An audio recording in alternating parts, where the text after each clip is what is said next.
Bueno, ahorita vamos a hacer un análisis, si quieren preguntar algo respecto de lo que vimos, de los conceptos de la definición de las normas y la función que tienen estas, asimismo de los tipos de normas que vimos, los 4 tipos de normas, las religiosas, sociales, morales, jurídicas, la denominación técnica, los conceptos de unilateralidad, bilateralidad, interioridad, exterioridad, autonomía, heteronomía, incoercibilidad y coercibilidad, y el ordenamiento normativo, es decir, las normas religiosas, cuáles son las características que lo identifican, como la denominación técnica, si son unilaterales, internas, heterónomas, incoercibles, igual las normas sociales, morales y jurídicas. Hasta aquí, ¿hay alguna pregunta, algún comentario que tengan respecto de estos temas que vimos ahorita, para poder comentarles otros conceptos? Los leo aquí en el chat o pueden abrir su micro para hacer alguna pregunta.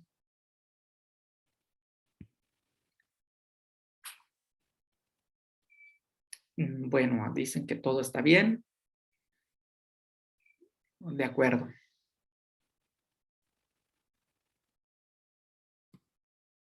Entonces, paso a la siguiente diapositiva. Y si tienen alguna pregunta, igual, y si es mucho lo que tienen que escribir, lo dejan escrito en el chat y yo ahorita lo leo, ¿sale? Mientras voy moviendo la diapositiva. De acuerdo, ya los estoy leyendo, que todo bien. Ahora vamos a hablar de la definición del derecho. Las personas desean poder prever con anticipación el resultado de sus actos, conocer qué hechos pueden ser realizados sin temor a recibir alguna sanción. Es decir, todas las personas necesitamos o quisiéramos saber con anticipación cuál va a ser el resultado de mi comportamiento, para no tener algún imprevisto, para no tener alguna sanción, para no cometer alguna infracción a la ley. ¿Cómo podríamos nosotros saber con anticipación esos resultados de nuestros actos? A través de las leyes, a través de las normas. Es decir, si nosotros conociéramos, si nosotros como ciudadanos nos dispusiéramos a leer y a conocer qué dice nuestra Constitución, qué dicen los códigos, ya sean penales o civiles, referente a nuestra entidad federativa o a nuestra nación, si nosotros nos diéramos a la tarea de investigar sobre las disposiciones o los requerimientos o los reglamentos, tanto municipales como estatales, nosotros podríamos tener mayor comprensión de todos esos disposiciones que hay para regular nuestro comportamiento y así nosotros no infraccionar la ley. Y así nosotros nos evitaríamos de todo tipo de sanción.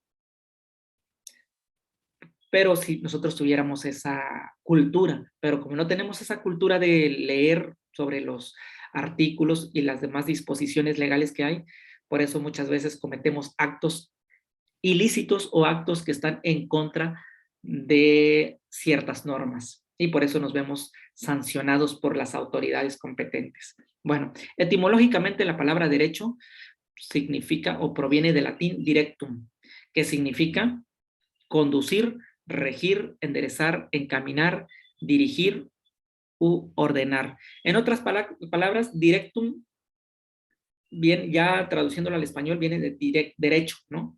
Derecho o recto. Es lo recto. En otras palabras, se puede interpretar al derecho como aquello que ordena rectamente las relaciones humanas. Por eso se llama derecho, porque ordenan derechamente o rectamente el comportamiento de las personas. Pero ¿cómo ordenan rectamente el comportamiento de las personas? Pues a través de las normas. Por eso se crean esas normas, para que nosotros nos apeguemos a esas normas y nos adecuemos, nuestro comportamiento se adecue a esas normas y no nos vayamos ni a la derecha ni a la izquierda, sino que nos vayamos recto, derecho. Eso es. Pero eso siempre y cuando si nosotros leyéramos o supiéramos los artículos y las normas de nuestra Constitución y de los demás reglamentos. Así es como nos mantendríamos derechos, pero muchas veces nos vamos a la derecha o nos vamos a la izquierda y por eso es que cometemos infracciones.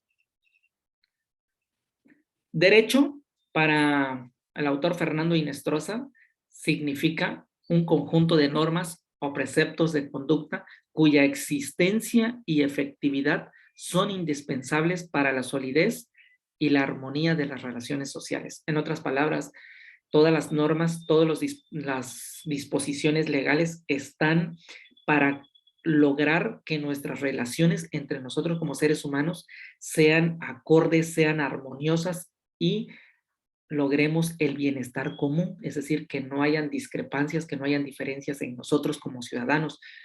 Respetemos la propiedad privada de los demás, respetemos los lineamientos que nos, por ejemplo, de las calles, donde tenemos que cruzar, donde tenemos que hacer los saltos, donde sí está permitido no caminar o donde sí está permitido estacionarnos, donde no. Si nosotros conociéramos todos esos requerimientos, mantendríamos el orden dentro de la sociedad.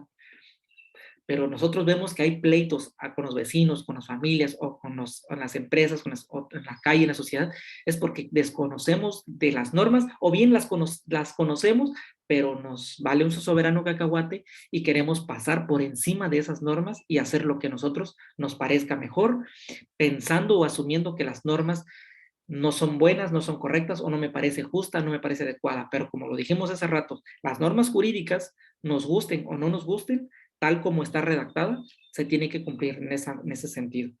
Y no podemos cambiar.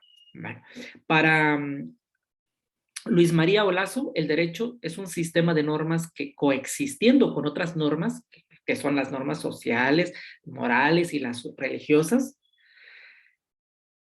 limitan la libertad del hombre y ordenan su comportamiento en la sociedad. Fíjense que esto está muy interesante porque dice, limitan la libertad del hombre. Es decir, las normas nos limitan, nos ponen límite hasta dónde está permitido que yo actúe de esta manera y hasta dónde no está permitido que yo me comporte de cierta forma. Por eso limita mi libertad y ordena el comportamiento de la persona en la sociedad con miras a conseguir un orden social indispensable para su desarrollo y perfeccionamiento.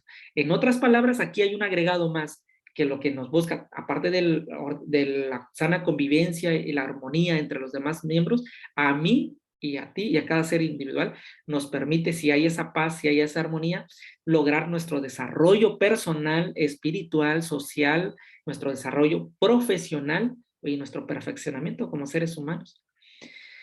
Es decir, no hay problemas, no hay agresiones físicas y eso nos llevaría en buena armonía.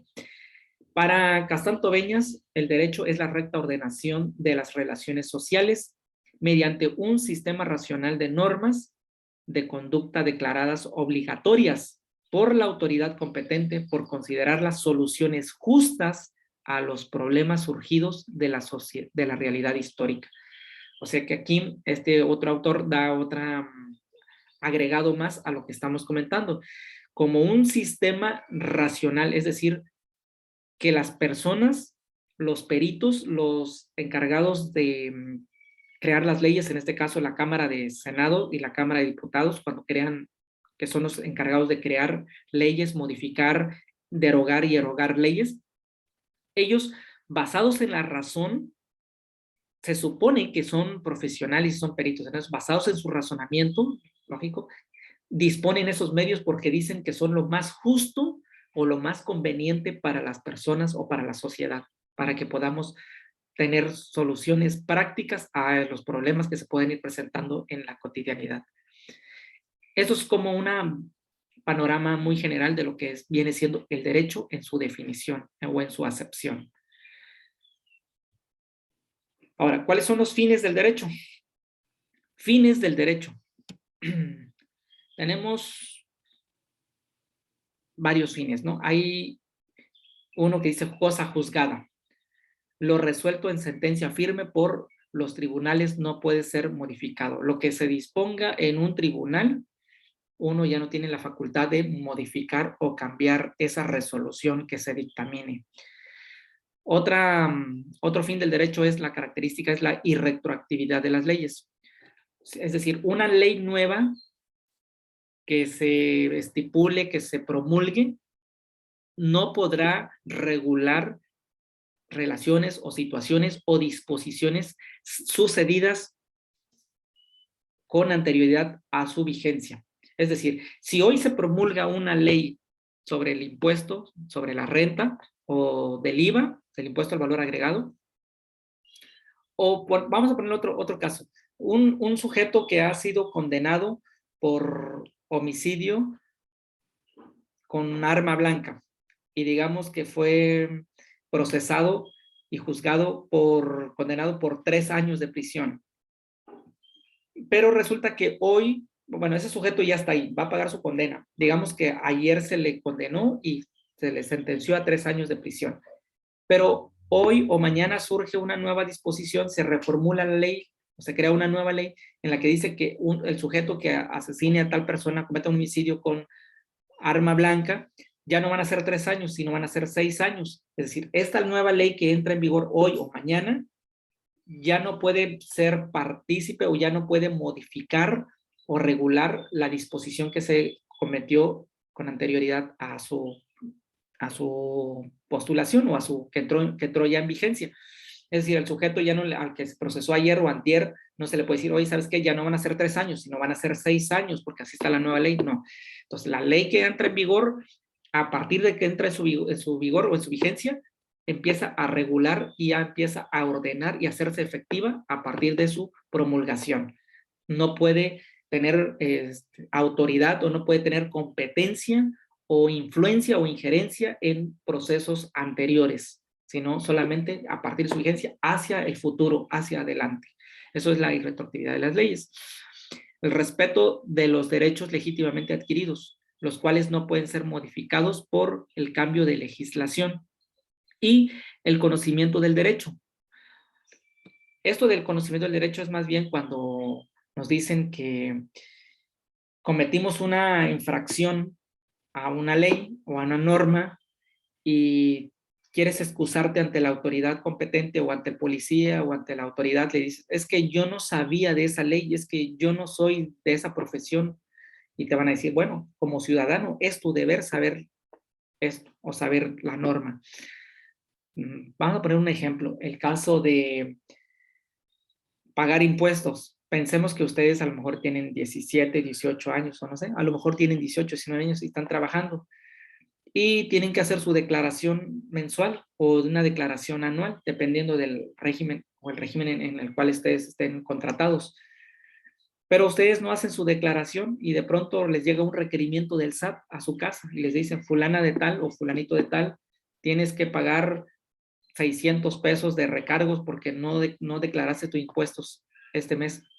Y tú puedes llegar con la excusa ante el SAT o ante un abogado y decir, pero es que yo no soy contador, yo no soy contadora, no sé nada de contabilidad, o es que yo apenas estoy trabajando, no sé nada, es mi primer trabajo que tengo. Entonces te van a decir, el desconocimiento de la ley no te exime de su cumplimiento o de ser responsable de esas normas. Entonces tiene uno que saber las normas, por eso les decía yo, como cultura general, por lo menos debemos saber las normas más básicas o más simples, más comunes, más usuales, para no caer en infracciones y no nos estén sancionando la autoridad competente. Más adelante vamos a ver los otros fines de la ley, o los fines del derecho. Por ahora los voy a dejar hasta aquí, voy a suspender esta grabación.